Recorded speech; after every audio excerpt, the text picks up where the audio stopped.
सोचिए आप किसी बड़ी नीलामी में जाते हैं, आपकी जेब में पैसे ज़्यादा हैं, बोली भी ज़्यादा लगाते हैं और फिर भी वो चीज़ किसी और को दे दी जाती है और जो कारण बताया जाता है वो आपको समझ नहीं आता।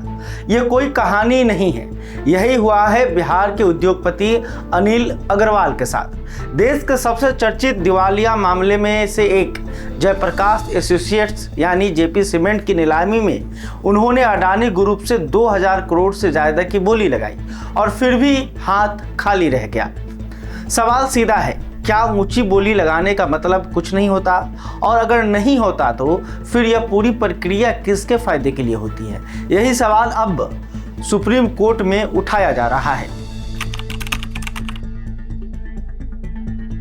पहले समझते हैं यह पूरा मामला क्या है। जयप्रकाश एसोसिएट यानी वही जेपी ग्रुप जिसके नाम से कभी देश में सीमेंट, हाईवे और बड़े इंफ्रास्ट्रक्चर प्रोजेक्ट जुड़े थे, लेकिन सालों की गलत वित्तीय प्रबंधन, भारी कर्ज और बाजार में मंदी ने इस कंपनी की कमर तोड़ दी। कंपनी पर करीब 57,000 करोड़ रुपए का कर्ज चढ़ गया जो चुकाना उसके बस का नहीं रहा। नतीजा ये हुआ कि कंपनी को इंसॉल्वेंसी एंड बैंक्रप्सी कोड यानी आईबीसी के तहत दिवालिया घोषित किया गया और उसकी संपत्तियां बेचने की प्रक्रिया शुरू हुई। इस प्रक्रिया को देश की दिवालिया अदालत यानी एनसीएलटी की देखरेख में चलाया गया और इस नीलामी में जो संपत्तियां थीं वो मामूली नहीं थी। बात थी रियल एस्टेट की, पावर सेक्टर की, सीमेंट प्लांट की और सबसे अहम देश के एकमात्र फार्मूला 1 रेस ट्रैक बुध इंटरनेशनल सर्किट की, यानी एक ऐसी संपत्ति जो न सिर्फ आर्थिक बल्कि प्रतिष्ठा के लिहाज से भी बेहद कीमती है। इन संपत्तियों को हासिल करने के लिए दो बड़े औद्योगिक घराने मैदान में उतरे। एक तरफ थे वेदांता ग्रुप के चेयरमैन अनिल अग्रवाल जो मूलतः बिहार के हैं, तो दूसरी तरफ थे अडानी ग्रुप। अब देखिए बोलियां क्या थी। अनिल अग्रवाल की वेदांता ने 16,726 करोड़ रुपए की बोली लगाई। अडानी ग्रुप ने लगाई 14,535 करोड़ की बोली, यानी वेदांता की बोली अडानी से पूरे 2,191 करोड़ रुपए ज्यादा थी। समान समझ कहती है कि जो ज्यादा पैसा दे वो खरीदार, लेकिन कर्जदाताओं की समिति जिसे कम्युनिटी ऑफ क्रेडिटर्स कहते हैं, उन्होंने अडानी ग्रुप के पक्ष में फैसला दिया और एनसीएलटी ट्रिब्यूनल ने भी इसी फैसले पर मुहर लगा दी। कारण यह बताया गया कि अडानी ग्रुप ने तत्काल भुगतान की बड़ी पेशकश की थी, यानी नकद में ज्यादा राशि एक साथ देने का प्रस्ताव। लेकिन सवाल यह है कि क्या 2000 करोड़ से ज्यादा की बड़ी बोली को नजरअंदाज करने का यह एकमात्र और पर्याप्त कारण था? यह सवाल वेदांता ने भी उठाया और अब इसी सवाल का जवाब सुप्रीम कोर्ट को देना है।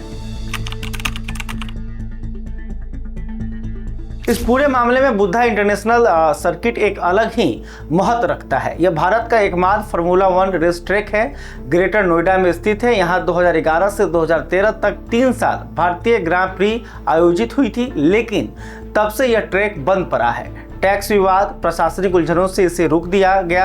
अडानी ग्रुप ने संकेत दिए हैं कि वे इस ट्रैक को फिर से सक्रिय करना चाहते हैं और भारत में F1 की वापसी के लिए प्रयास करेंगे। लेकिन जब तक सुप्रीम कोर्ट का फैसला नहीं आता, यह ट्रैक भी इसी कानूनी पेच में फंसा रहेगा।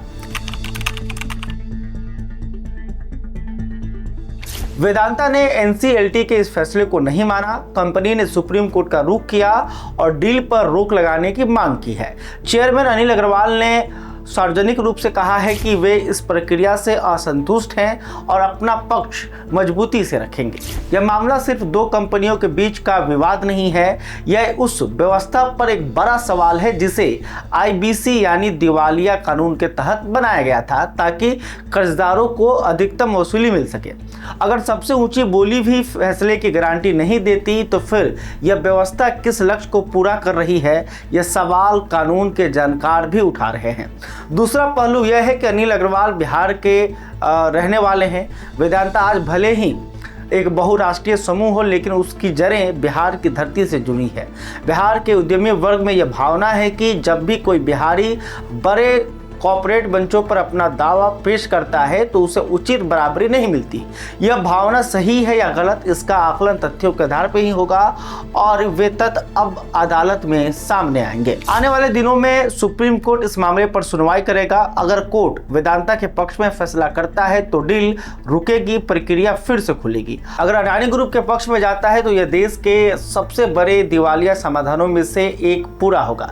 लेकिन इस पूरे मामले से एक बड़ा सबक निकलता है कि दिवालिया प्रक्रिया में पारदर्शिता और जवाबदेही सबसे जरूरी है। कर्जदाता बैंक और संस्थाएं जनता के पैसों पर चलती हैं। उनके फैसले सिर्फ दो कंपनियों को नहीं, पूरी अर्थव्यवस्था को प्रभावित करते हैं।